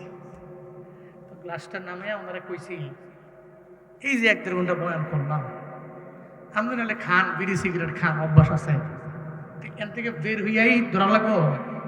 হুজুর কইলেন কি 1.5 ঘন্টা বইয়াছিলাম, আমি এত 7টা মারলাম হইলে 7, এই 1.5 ঘন্টার মধ্যে আমার দম বন্ধ হয়ে আইছে। দোয়াটা দিয়ে খালি বের হয়েছি আর বিড়িটা বের করছি, আর পেয়েছি ম্যাচটা দে ধরে এলাই টানতাছি। হুজুর দোয়া করেন, ছাড়তাম পারে না, ছাড়তাম পারতাছি না, তো চেষ্টা করতেছি বলতে। তো এই এক কান দিয়া ঢুকাইয়া সব আর এক কান দিয়া বের কইরা হাঁটতেছে আর বলতেছে হুজুর এত কথা কই। এটা হবে না, শুনতে হবে, বাস্তব জীবনে আমল করতে হবে। আল্লাহ বক্তা শ্রোতা উভয়কেই তৌফিক দান করেন, জোরে পড়েন আমিন। এলাকায় ওয়াজ কি কম হয়? কম হয়। অফলাইনে বয়ান, অনলাইনে বয়ান আছে না, ফেসবুকে বয়ান, টিকটকে বয়ান, রিলসে বয়ান, ইউটিউব শর্টে বয়ান, ইউটিউব ভিডিওতে বয়ান, সব বয়ান। কিন্তু এই যে এত সুন্দর মসজিদ, ফজরের সময় মুসল্লি কয়জন পায় ফজরে? ওই যে 5-7 জন 10 জন বলে, আন্দালে 15 জন গেল, 20 জন গেল, কিন্তু এই সমাজের মধ্যে কি 15 জন লোক কই? এরা ফজর পড়ছে কই? কেউ হয়তো ঘরে পড়ছে, আর কেউ তো ফজর মনে গত 1 মাসে একবারও পড়ে নাই, এমন কি নাই?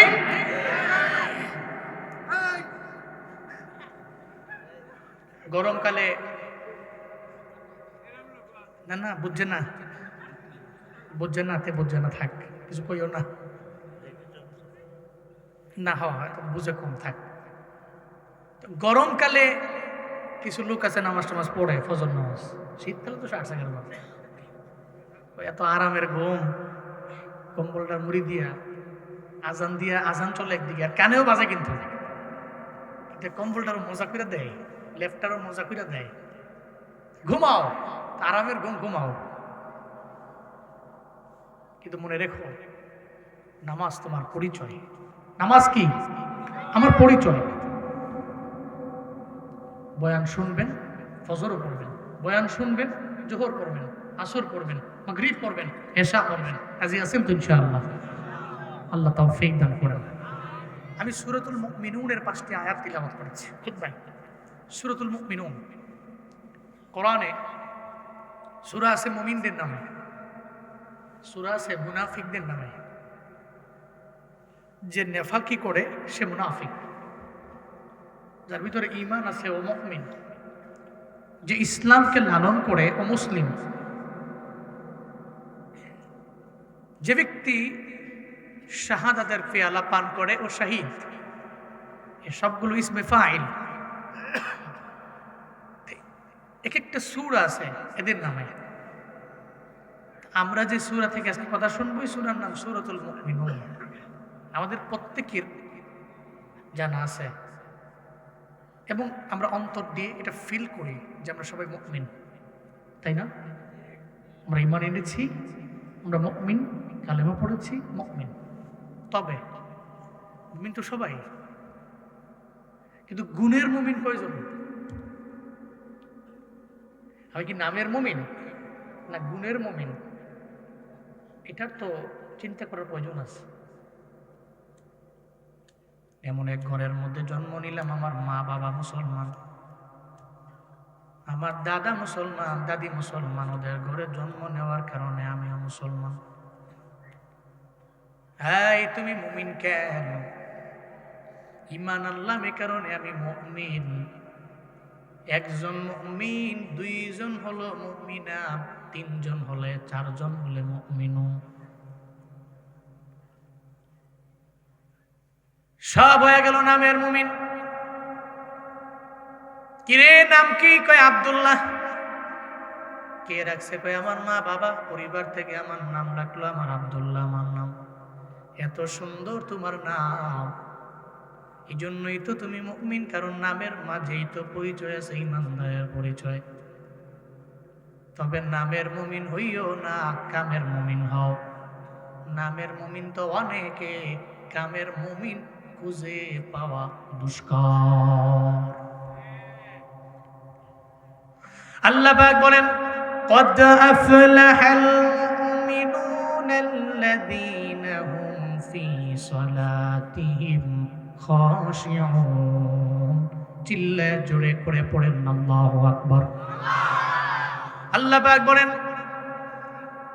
মুমিন তো সফল কাম, অলরেডি সফল কাম হয়ে গেছে। যেহেতু মাজির সিগা, কদ আফলাহা, অলরেডি সফল কাম হয়ে গেল। কারা? কয় মুমিনেরা। মুমিনেরা কেমনে সফল কাম? কারণ আবু বকর সফল কাম, ওমর সফল কাম, ওসমান সফল কাম। আবু জাহালেরা সফল না, উতবা সফল না, সাইবা সফল না, ওয়ালিদ ইবনে মুগিরারা সফল না। হযরতে বেলাল কালো, কিন্তু এরপরেও কত পরিমাণে দামি। কেন? কয় ঈমানদারের জন্য সফল কাম। আবু জাহেলের দিলের মধ্যে ঈমান নাই, আল্লাহরে মানে না, নবী মানে না, রাসূল মানে না, কোরআন মানে না। আবু জাহেলের এত পরিমাণে পাওয়ার, কিন্তু আবু জাহাল জীবনে কোনোদিন সফল না, ও ব্যর্থ। চিল্লে বলেন ঘোষণাকার। মুমিনেরা তো বড় দামি, এরা তো সফল। এই জন্য মুমিনেরা মরণের ডরায় না, চিন্তা করে আমি ঈমানের কারণে আমি সফল কাম হয়ে গেলাম। আর যারা সফল এরা তো চিন্তা করে না, কারণ মনে করে আমার আল্লাহ আমার রব, আমার আল্লাহ আমার ইলাহ। যদি আল্লাহরে রাজি বানায় যাইতে পারি, মানাই না। আল্লাহ তো বলছে আমি সফল কাম হয়ে গেলাম। আর যে সফল কাম ওর জীবনে কোনোদিন জাহান্নামী না। যারা সফল কাম এরা জান্নাতি। চিল্লে পড়া যাবে কি সুবহানাল্লাহ। যারা সফল কাম এরা জান্নাতি। ওসমান হাদিরা এই জন্য শাহাদাতের নিজের জন্য কাছের বানায়, ক্লোজ বানায়, প্রিয় বানায়। এরা মনে করে আমি তো মরব, 65 বছর পরে আমি মারা যাব আমি 70 বছর পরে, কিন্তু আমার কোনো কাজ এই জমিনের মধ্যে থাকবে না, লাভ নাই। কিন্তু আমার জিন্দেগিতে যদি আমি বেঁচে থাকি মাত্র 30 বছর, 35 বছর, আর আমার মরণের পরে যদি মানুষ আমার জন্য হাত তুলে রবের দরবারে দোয়া করে, আল্লাহর কাছে যদি বলে, ও আল্লাহ তার কবর তুমি জান্নাত বানায়া দাও, চোখের পানি ফালায়া ফালায়া যদি কান্নার আওয়াজ দেয়, তাহলে আমার জীবনের 30 বছরের জিন্দেগিতেই তো আমি সফল হয়ে গেলাম। মরণ বরণ করতে দেরি হয়ে যাবে, মোলাকাত হবে আমার আল্লাহর সঙ্গে, আর আমার ডেস্টিনেশন হবে আমার মাওলার জান্নাত। কিন্তু যারা জালেম এরা বুঝে না, যারা অত্যাচারী এরা বুঝে না।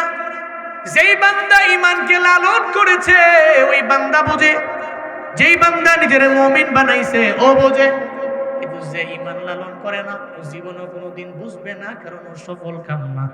আর যে ঈমানদার ও সফল কাম, চিল্লা বলেন কথা কাম। আজকের মাহফিলে ওই যে বড় আলমপুরের বিনাইপাড় আদর্শ 4 নং ওয়ার্ড থেকে আমাকে রিকোয়েস্ট করা হয়েছে, এই জন্য আমি মাঝখান দিয়ে মাদক দ্রব্যের ব্যাপারে আপনাদেরকে বললাম, ইয়াংদেরকে বললাম এটা দরকার আছে। কারণ এই যুব সমাজ যদি ঠিক হয়ে যায় তাহলে সমাজটা অটোমেটিক ঠিক হয়ে যাবে। মুরব্বীরা কি এই শক্তিহীন আছে? নাই তো। যে দায়িত্ব যেগুলো যা আছে মুরব্বীরা থেকে মাথা পরামর্শ দেয়, বাকি সব করে কারা? জুয়ান পোলাপান, যুবকরা, এদের রক্ত গরম। এই জন্য ইয়াং সোসাইটি এরা ঠিক, আমাদের সমাজ, আমাদের পাড়া, আমাদের মহল্লা ঠিক হয়ে যাবে। তো এদের একটা লক্ষ্য আছে, বড় আলমপুর বিনাইপাড় আদর্শ 4 নং ওয়ার্ডের এদের লক্ষ্য, আমাদের লক্ষ্য একটি মাদক মুক্ত, মানবিক, সুন্দর সমাজ করে তোলা। আল্লাহ এদের এই উদ্দেশ্য কবুল করেন। আরো জোরে পড়ে না আমিন।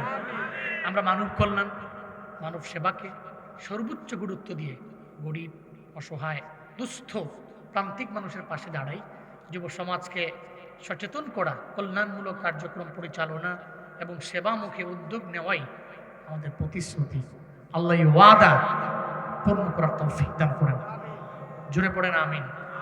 আমার ভাইরা আসছেন, দোয়া নিয়েছেন, আমিও দোয়া দিচ্ছি, আপনাদের কাছে দোয়া চাচ্ছি যাতে এরা এদের যে মিশন সাকসেস করতে পারে। আমিন পড়বেন না বাবা? এটা নিঃসন্দেহে একটা ভালো মিশন, মানব সেবায় এগিয়ে যাওয়া। সবার উপরে মানুষ সত্য, তাহার উপরে নাই।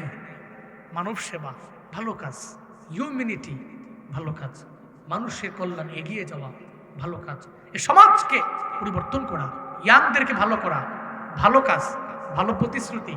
এমন প্রতিশ্রুতি প্রত্যেকটা সমাজ থেকে যদি একটা টিম নেয় তাহলে আমার সমাজ পরিবর্তন হবে। আপনি আমার দেশ পরিবর্তন করতে বলতেছেন সবাই রে, কেন? আপনি নিজে পরিবর্তন হন, আপনার সমাজটাকে আপনি চালান, আপনি নিজে পরিবর্তন করে ফেলেন, এই সমাজ সুন্দর হবে। আল্লাহ আমাদের দেশকে শান্তিময়, সুশৃঙ্খলময় একটা দেশ হিসাবে আল্লাহ কবুল করেন। সকলে পড়েন আমিন। সমস্ত বিশৃঙ্খলা থেকে আল্লাহ আমাদের হেফাজত করেন। সকলে চিল্লায়া পড়েন আমিন। আল্লাহুম্মা সাল্লি আলা সাইয়্যিদিনা নাবিয়িনা শাফিনা হাবিবিনা মাওলানা মুহাম্মদ সাল্লাল্লাহু তাআলা আলাইহি ওয়া আলা আলিহি ওয়া সাহবিহি ওয়া বারাকা ওয়া সাল্লাম। আল্লাহুম্মা সাল্লি আলা সাইয়্যিদিনা নাবিয়িনা শাফিনা হাবিবিনা মাওলানা মুহাম্মদ সাল্লাল্লাহু তাআলা আলাইহি ওয়া আলা আলিহি ওয়া সাহবিহি ওয়া বারাকা ওয়া সাল্লাম। আস্তাগফিরুল্লাহ রাব্বি মিন কুল্লি যামবি ওয়া আতুবু ইলাইহি। লা হাওলা ওয়া লা কুওয়া ইল্লা বিল্লাহিল আলিয়্যিল আযীম। আলহামদুলিল্লাহি রাব্বিল আলামিন ওয়াসসালাতু ওয়াসসালামু আলা সাইয়্যিদিল আমবিয়াই ওয়াল মুরসালিন ওয়া আলা আলিহি ওয়া আসহাবিহি আজমাইন। ইয়া আরহামার রাহিমিন, ইয়া আরহামার রাহিমিন, ইয়া আরহামার রাহিমিন। আল্লাহুম্মা ইজআলনি সাবুরা واجعلني شكورا واجعلني في عيني صغيرا وفي أعين الناس كبيرا اللهم اجعلنا من المستجابين للدعوات رب ارحمهما كما ربياني صغيرا رب ارحمهما كما ربياني صغيرا ও দয়ার মালিক, গভীর রাত, ঠান্ডার রাত, শীতের রাত, তোমার কতগুলো আশিকিন জাকিরিন বান্দা লইয়া আমি বড় গুনাহগার, আমার মতো গুনাহগার আসমানের নিচে জমিনের উপরে কেউ নাই রে মাওলা।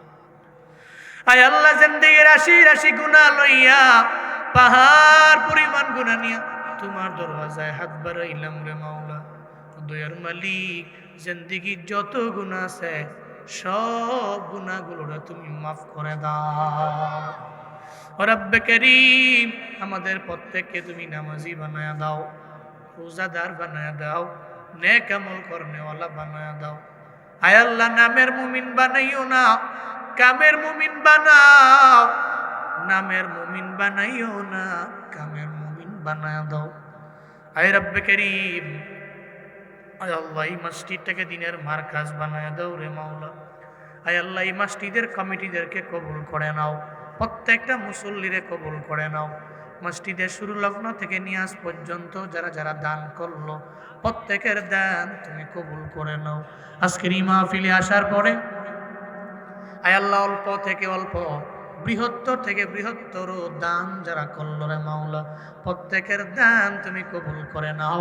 এই দানকে ওসিলা করে প্রত্যেকের মনের নেক বাসনাগুলো পূরণ করে দাও। উদয়ার মালিক, আয় আল্লাহ, উসমান হাদির কবর জান্নাত বানায় দাও আল্লাহ।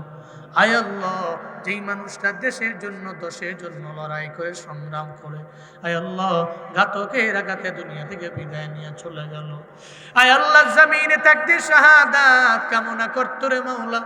রব্বে করিম, আয় আল্লাহ, তারে তুমি শাহাদাতের মর্যাদা দিও। আয় আল্লাহ, কবরের মধ্যে তুমি জান্নাতি বিছানা বিছায়া দিও রে মাওলা। ও দয়ার মালিক, আয় আল্লাহ, তার 8 মাসের সন্তান, আয় আল্লাহ, এই সন্তান বড় হলে জীবনে বাবা পাবে না। আয় আল্লাহ, বাবা পাবে না। আয় আল্লাহ, সন্তানটার জন্য বড় মায়া হয়। সারা দেশের মানুষেরা এই সন্তানটার জন্য দোয়া করে রে মাওলা। রব্বে কারীম, তোমার হাতে দিয়ে দিলাম। আয় আল্লাহ, ইয়াতিম সন্তানের জিম্মাদার তুমি হয়ে যাও রে আমার মাওলা। ও দয়ার মালিক, তার ওয়াইফ, তার মা তোমার হাতে দিয়ে দিলাম, জিম্মাদার হয়ে যাও। আয় আল্লাহ, শিক্ষতে আফিয়ত দিও। আয় আল্লাহ, সাবিরিনদের খাতায় নাম উঠাইও। আয় আল্লাহ, ধৈর্যশীলদের অন্তর্ভুক্ত তুমি বানায়া দিও রে আমার আল্লাহ। আয় রব্বে কারীম, আয় আল্লাহ, আমার দেশ শান্তির দেশ বানায়া দাও। আয় আল্লাহ, আমার দেশের যেই লড়াকু সৈনিকেরা, যেই বীর সেনানীরা, আয় আল্লাহ, দেশের জন্য দশের জন্য কাজ করে রে আমার আল্লাহ, প্রত্যেকের তোমার হাতে দিয়ে দিলাম, তুমি জিম্মাদার হয়ে যাও আল্লাহ। আয় আল্লাহ, শত্রুদের শত্রুতামি থেকে তুমি হেফাজত করে নাও, দুশ্মনরে বন্ধু বানায়া দাও। আয় আল্লাহ, তোমার হাতে দিয়ে গেলাম, প্রত্যেকের জিম্মাদার জামিন তুমি হয়ে যাও আল্লাহ। আয় আল্লাহ, দুনিয়ার আয় আল্লাহ নেতারা, লিডারেরা, আয় আল্লাহ, হত্যাকারী যারা, এদের বিচার না করতে পারে মাওলা। আয় আল্লাহ, বিচার করতে গিয়া ডান বাম করতে পারে, তোমার দরবারে বিচার দিলাম। হাসরের ময়দানে তুমি এদের বিচার করিও রে আল্লাহ। হাসরের ময়দানে কোটি কোটি কোটি কোটি উম্মতের সামনে তুমি বিচার করিও রে আমার আল্লাহ। আয় আল্লাহ, যারা মানুষকে মারবার চায়, আয় আল্লাহ, এদের তুমি হেদায়েত দিয়ে দাও। হেদায়েত না থাকলে তুমি ধ্বংস করে দাও।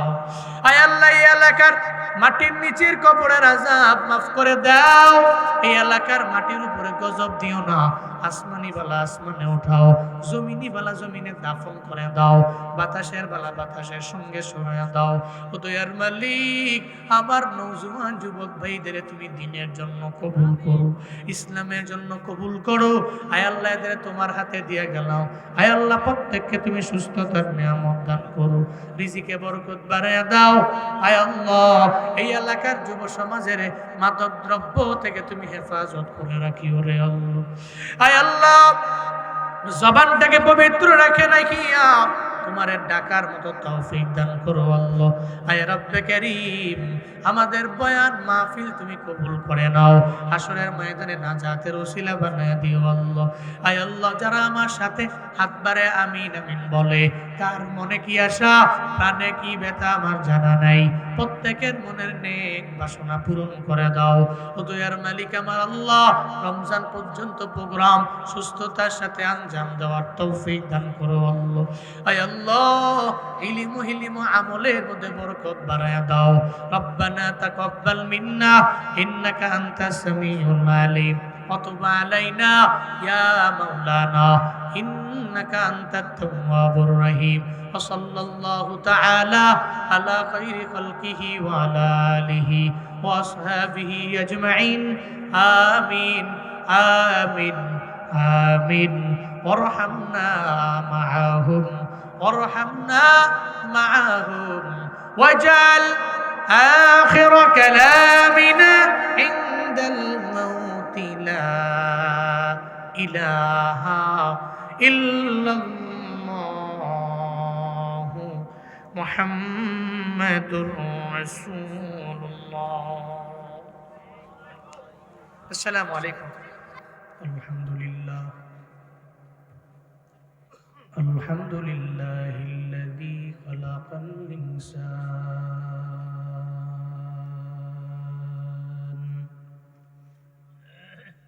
وكرم وعلمه من البيان ما لم يعلم فسبحان الذي لا يحصى امتنانه باللسان ولا بالقلم. ونشهد أن لا إله إلا الله وحده لا شريك له لا ضد له ولا ند له ولا مثل له. ونشهد أن سيدنا وسندنا وحبيب ربنا وطبيبنا وطبيب قلوبنا ومولانا محمدا عبده ورسوله صلى الله تعالى عليه وعلى آله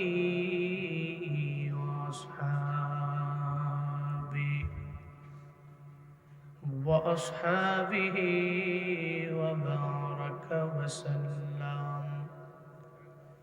وبارك وسلم تسليما كثيرا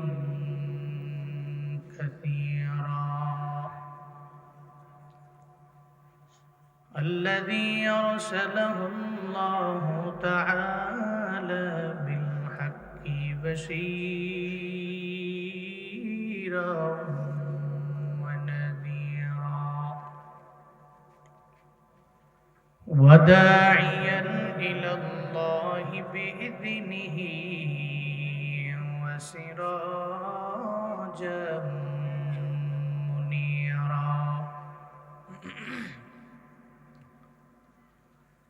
اللهم صل على محمد النبي الأمي وعلى آله وسلم تسليما.